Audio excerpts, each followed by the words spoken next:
Inside Boxing's Throwdown. My name is Steve Johnson, co-host Aurelio Martinez. We had some really good fights last night on the radio.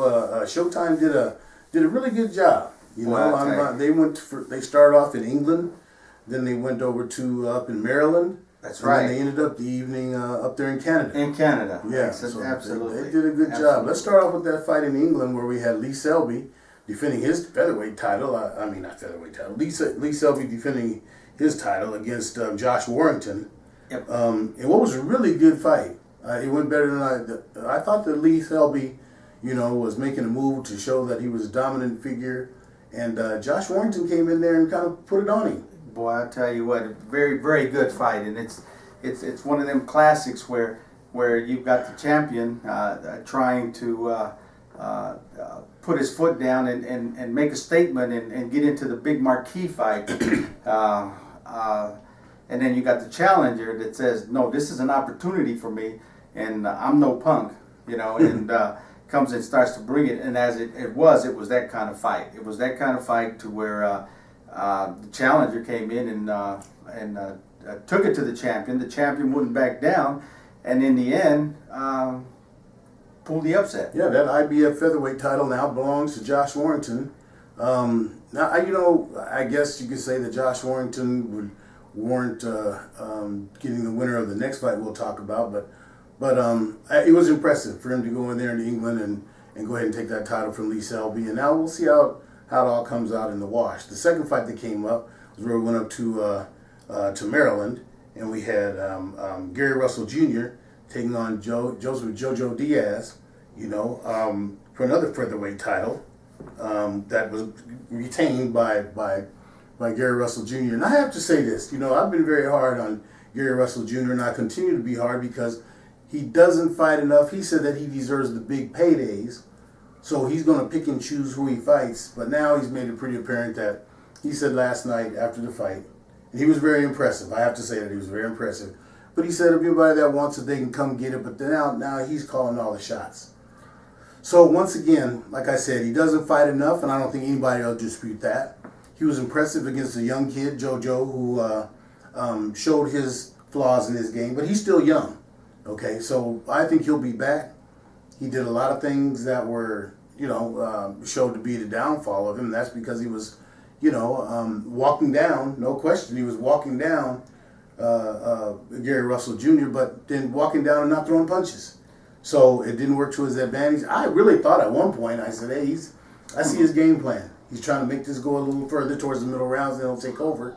But Gary Russell's hand speed just was too much. He never let him set his feet to where he could put any real pressure on Russell Jr. So, your opinion? Well, I'll tell you what. That's the basic scenario, and it fits in perfectly. Okay, but I wouldn't say a couple of things. Number one, I wouldn't say it was Jojo Diaz's game plan. I don't think he had a game plan. I think his inexperience really showed where he just didn't know what to do with the hand speed of Russell.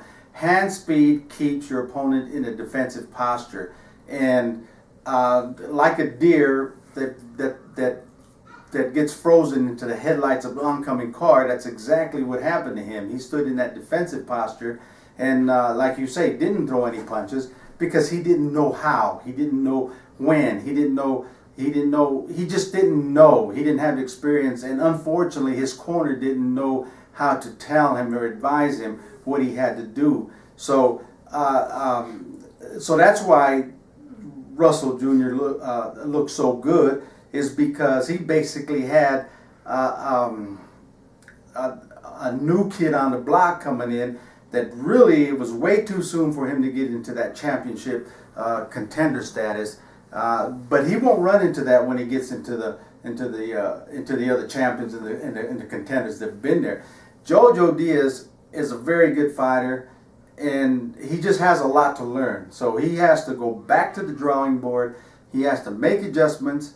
He has to do something with his training. If his training advisors and team don't know how to tell him what to do in a fight to change the action in the fight, then he has to make adjustments there too. But there's a lot that this young kid has to do, and I will say that the one bright light that came in and the one exposed exposing factor that also came into play in this fight against Gary Russell, is the fact that if you take the championship rounds, and I'm talking about 12, 11, and 10, Jojo Diaz had him going, man. Jojo Diaz had Russell hugging and holding and not knowing what to do. He was killing him to the body. Those body shots he was killing him. He was hurting him. Now, had he started doing that early in the fight, we would have had a whole different fight, because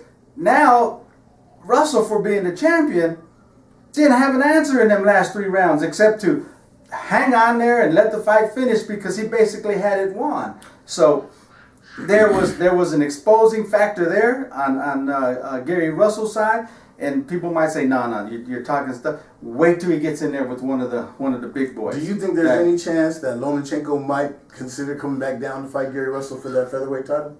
I think Lomachenko was salivating, okay, at the Really? You're darn right. This is an easy fight for Lomachenko. I don't think so. It's an easy fight. No. In order to use your hand speed, you got to have someone in front of you in a defensive posture allowing you to utilize that hand speed. Lomachenko don't stay in front of you with this earmuffs on with the winky right for me, allowing you to do that. So Lomachenko immediately will take away the hand speed from Gary Russell Jr. With his own hand speed. With his footwork, with his ring generalship.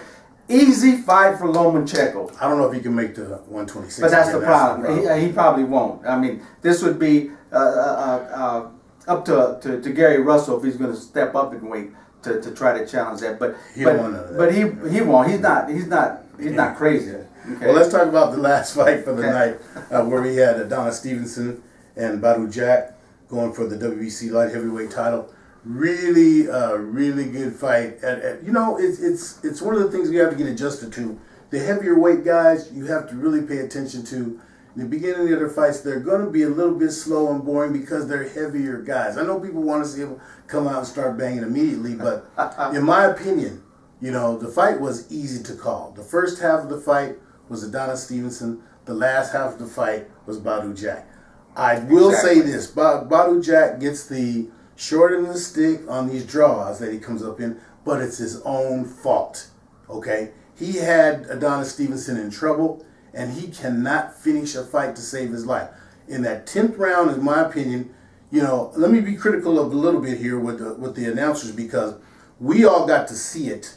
When Adonis Stevenson hit Badou Jack with a shot straight down the middle, right to the solar plexus, and you saw Badou Jack kind of fade back a little bit, but Paulie and these other guys, they were clowning around, giggling about some stuff, and they didn't see it. So they waited till after and said, I think he got hurt by that. Well, we saw he got hurt. Yeah. But in my opinion, that 10th round, was what gave the draw. Because, like I said, first half, last half, however you want to do it, you can. But the bottom line, I thought that draw was a good decision. At the end, Adonis was holding on for dear life because he was gassed. But that 11th and 12th round, there it was. It was right there for Badou Jack. All he had to do was apply pressure, and he wins the fight, but he can't do it. And then for his comment where he said, I don't know if the people don't like Floyd or what. Well, of course the people don't like Floyd, but if that's your excuse, then get rid of Floyd. No. I mean, I just, that's my opinion. And I agree. It was a tale of two halves. Right. Okay, the first half where Adonis Stevens won clearly the first half, and what I want to say is the second half, you can make a case for Badou Jack winning the entire second half, but it wasn't clear. The first half, that 10th round was clear. The first half was clear. Badou Jack had some very good rounds, like the 7th round, absolutely battled. 8th round. Okay, and like you said, the 10th round went back and forth. Okay, but he won that fight. But that was really it. Wait a minute. Who won the 10th round? Badou Jack. No, he didn't. Because he came back. Stevenson won the first half of the round. Stevenson won that 10th round. That's why I said, you know what? We don't even need to argue, because we agree that was the draw was a good call for that fight.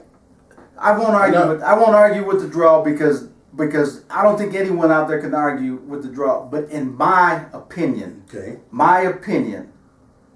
Superman won that fight. Okay. Okay, he won too many of the first rounds, and there's just no way that I can sit here and clearly tell everybody that Badou Jack won 7, 8, 9, 10, 11, and 12 to make it a draw. I just can't tell you that he won all them rounds. I agree. Like I said, if you want to pin me, I already said, when you pin me down, I say Badou Jack won the second out of the fight, except that 10th round. And that 10th round to me, I thought Stevenson won, and that to me gave Stevenson the fight.